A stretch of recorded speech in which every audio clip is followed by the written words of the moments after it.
Le château de Châtenois, dans les Vosges, n'est pas le genre d'endroit qui impressionne au premier regard, surtout en plein jour. Ce ne sont que des ruines médiévales, des murs abîmés, des pierres anciennes envahies par la végétation, un site comme on en trouve des dizaines dans la région. Pourtant, malgré cette apparence banale, il y a quelque chose dans ce lieu qui dérange profondément ceux qui y restent trop longtemps. Une sensation difficile à expliquer mais qui revient systématiquement dans les témoignages. Comme si le problème ne venait pas de ce que l'on voit, mais de ce que l'on ressent une fois à l'intérieur. Depuis plusieurs années, des habitants du secteur parlent de phénomènes étranges. Mais toujours avec une certaine retenue, presque une gêne, comme s'ils savaient qu'en disant trop, ils risqueraient d'attirer une attention qu'ils préfèrent éviter. Certains évoquent des bruits dans les sous-sols, d'autres parlent de sensations de présence très marquées. Notamment dans les parties les plus anciennes du château, là où la lumière ne passe presque plus, et où l'humidité rend l'air lourd, difficile à respirer. Ce qui revient le plus souvent, ce n'est pas une apparition ou un événement spectaculaire, mais plutôt une impression persistante, celle de ne jamais être seul, même lorsqu'on sait pertinemment qu'il n'y a personne d'autre. C'est précisément ce type de témoignage qui attire, au début des années 2010, un petit groupe d'enquêteurs amateurs spécialisés dans le paranormal. Contrairement à ce qu'on pourrait imaginer, ils ne cherchent pas le buzz ni les sensations faciles, mais plutôt à documenter des phénomènes de manière sérieuse, avec du matériel adapté et une méthodologie assez rigoureuse pour éliminer les causes naturelles avant de conclure à quelque chose d'inexpliqué. Lorsqu'ils décident de se rendre au château de Châtenois, ils ont déjà étudié plusieurs cas similaires, mais rien ne les prépare réellement à ce qu'ils vont y vivre. Ils arrivent en fin d'après-midi, prennent le temps de repérer les lieux, d'identifier les zones les plus intéressantes, notamment les anciennes caves et les passages en sous-sol qui reviennent souvent dans les récits locaux. À ce moment-là, tout semble parfaitement normal. Et même plutôt décevant pour certains d'entre eux, car il n'y a aucun signe évident d'activité inhabituelle.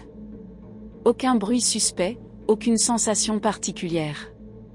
Le château est silencieux, calme, presque vide de toute présence, ce qui renforce l'idée que les histoires entendues jusque-là sont peut-être exagérées.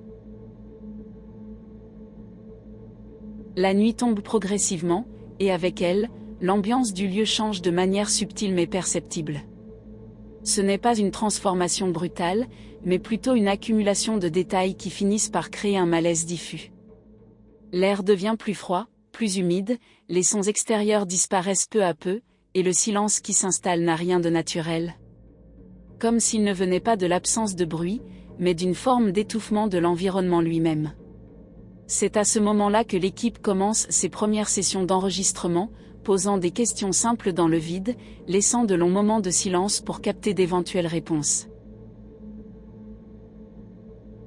Au début, rien ne se passe, ou du moins rien qui ne puisse être expliqué rationnellement.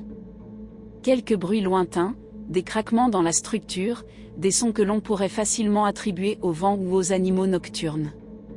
Mais au fil du temps, certains détails commencent à poser problème, notamment la régularité de certains bruits, qui ne semblent pas aléatoires, mais au contraire presque synchronisés avec leur déplacement. Lorsqu'ils changent de pièce, les sons semblent les suivre, mais toujours avec un léger décalage, comme si quelque chose réagissait à leur présence plutôt que d'exister indépendamment. C'est en descendant dans les caves que la situation devient réellement difficile à ignorer. Dès les premières marches, plusieurs membres de l'équipe ressentent un changement net dans l'atmosphère.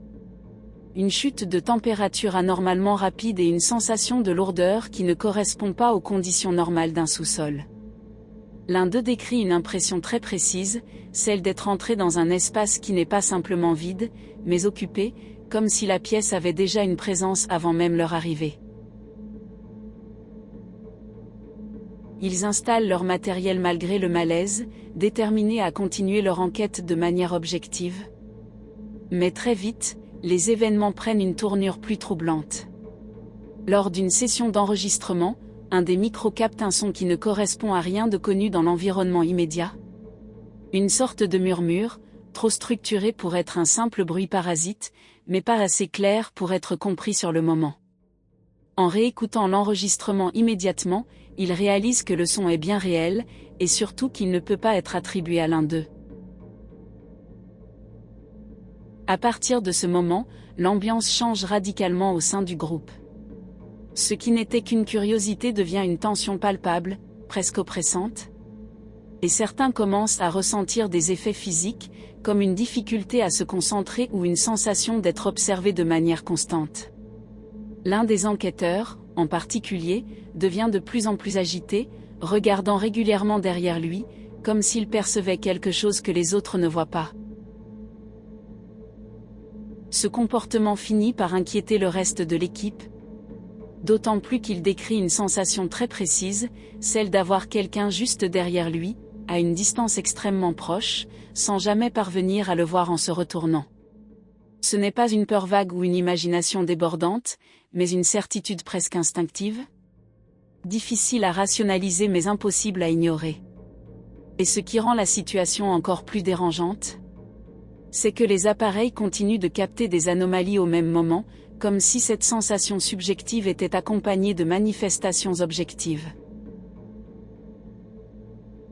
En remontant les escaliers pour quitter les caves, ils entendent clairement des bruits de pas derrière eux, des pas qui ne correspondent ni à leur rythme ni à leur position, et qui s'arrêtent systématiquement lorsqu'ils s'immobilisent.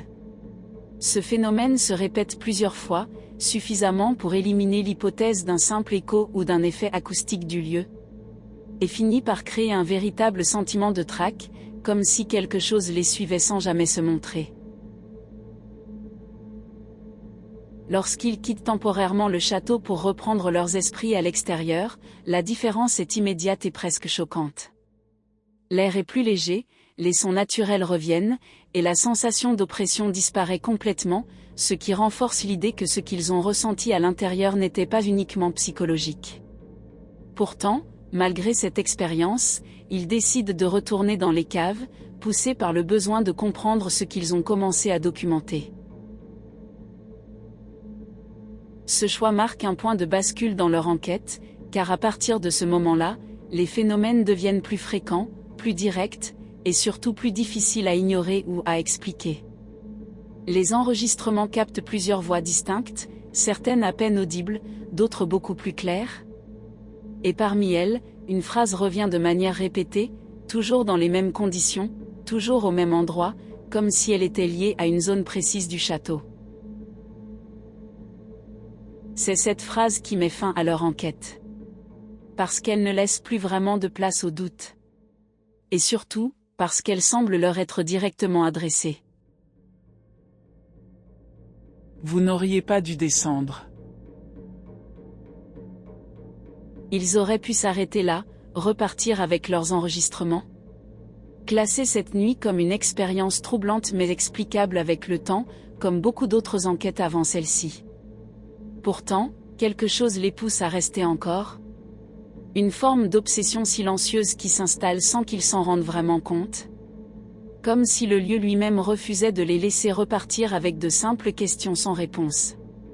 Ce n'est plus de la curiosité à ce stade, c'est autre chose, quelque chose de plus lourd, presque instinctif. Comme une impression qu'en quittant cet endroit maintenant, ils laisseraient derrière eux quelque chose d'inachevé, ou pire, quelque chose qui ne veut pas être laissé tranquille.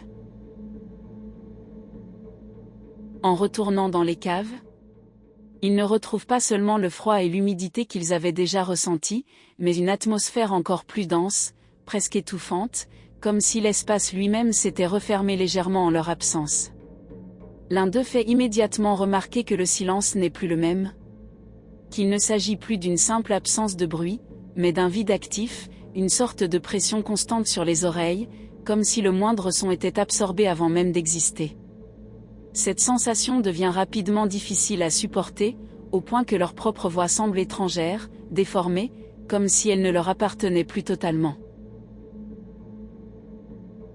Très vite, ils réalisent qu'ils ne contrôlent plus vraiment le rythme de l'enquête. Les phénomènes ne répondent plus à leurs questions, ils apparaissent sans prévenir, sans logique apparente, comme s'ils étaient déclenchés par autre chose que leur tentative de communication. Des bruits se déplacent d'une pièce à l'autre sans cohérence, des variations de température apparaissent puis disparaissent en quelques secondes, et surtout, cette sensation persistante d'être entouré, non pas par une présence unique, mais par quelque chose de multiple, diffus, impossible à localiser précisément.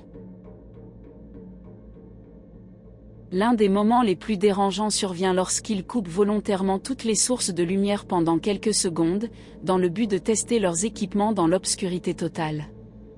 Ce qu'ils pensaient être une simple expérience devient immédiatement insoutenable, car dans ce noir absolu, plusieurs membres de l'équipe décrivent exactement la même chose au même moment. Sans s'être concertés, la sensation claire et immédiate que quelque chose se tient à quelques centimètres d'eux, immobile, silencieux, mais indéniablement présent. Ce n'est pas une peur vague, ni une imagination stimulée par l'obscurité, mais une perception directe, presque physique, comme si l'espace autour d'eux était occupé sans qu'ils puissent le voir. Lorsqu'ils rallument la lumière, rien n'a changé visuellement, mais l'impact est déjà là, irréversible. À partir de cet instant, l'idée que le lieu puisse être simplement hanté ne suffit plus, car ce qu'ils ressentent ne correspond pas à une présence passive ou résiduelle, mais à quelque chose de conscient, attentif, capable de réagir, d'attendre, et peut-être même de s'adapter à eux. Cette impression est renforcée par les enregistrements, qui captent des voix de plus en plus distinctes, certaines semblant se superposer, comme si plusieurs sources tentaient de s'exprimer en même temps, sans jamais se synchroniser complètement. C'est en réécoutant en direct l'un de ces enregistrements que tout bascule définitivement. Car au milieu des parasites et des murmures, une voix se détache nettement, suffisamment claire pour être comprise sans interprétation, et surtout suffisamment proche pour donner l'impression qu'elle n'a pas été captée à distance, mais produite juste à côté d'eux. La phrase est courte, presque banale dans sa structure, mais son intonation ne laisse aucun doute sur l'intention derrière. Elle ne cherche pas à communiquer. Elle constate. Vous êtes encore là. Après ça, il ne pose plus de questions. L'ambiance change immédiatement, comme si quelque chose avait été validé, comme si leur présence n'était plus une intrusion mais une situation acceptée, voire attendue. Les bruits cessent pendant quelques instants, remplacés par un silence encore plus lourd qu'auparavant, un silence qui ne donne plus l'impression d'un vide, mais au contraire d'un espace saturé, rempli de quelque chose d'invisible qui ne se manifeste plus, mais qui est toujours là. En quittant définitivement les caves, ils ont tous la même sensation. Sans jamais vraiment l'exprimer à voix haute sur le moment, celle de ne pas repartir seuls. Pas physiquement, rien ne les suit de manière visible, mais une impression persistante, collante, comme si une partie de ce qu'ils ont touché dans cet endroit ne s'était pas contentée de rester derrière eux. Cette sensation ne disparaît pas immédiatement une fois dehors, elle les accompagne, diffuse, difficile à cerner, mais suffisamment présente pour modifier leur perception du silence autour d'eux. Les jours suivants, en analysant les enregistrements, ils découvrent que certaines voix ne correspondent pas au moment où ils pensaient les avoir captées. Certaines apparaissent dans des séquences où personne ne parlait, d'autres semblent répondre à des questions qui n'ont jamais été posées à voix haute. Mais ce qui les dérange le plus, ce n'est pas le contenu, c'est la régularité. Comme si, pendant toute la durée de leur présence dans le château, quelque chose avait été là, en permanence, observant, écoutant, attendant le bon moment pour intervenir. Aucun d'entre eux ne retournera au château de Châtenois après cette nuit. Et aucun d'eux ne dira clairement pourquoi. Mais tous sont d'accord sur un point, un détail qu'ils n'avaient pas compris sur le moment, mais qui leur paraît évident avec le recul. Ils n'ont jamais vraiment eu l'impression d'explorer un lieu abandonné.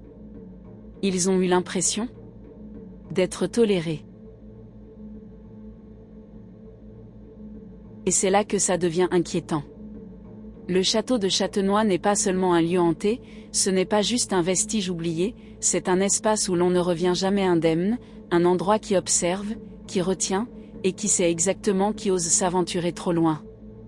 Et même quand vous quittez ces murs, même quand la nuit s'éteint et que tout semble calme, vous n'êtes jamais vraiment seul. Alors la prochaine fois que vous passerez près du château, Demandez-vous, êtes-vous là par curiosité, ou est-ce lui qui vous laisse entrer?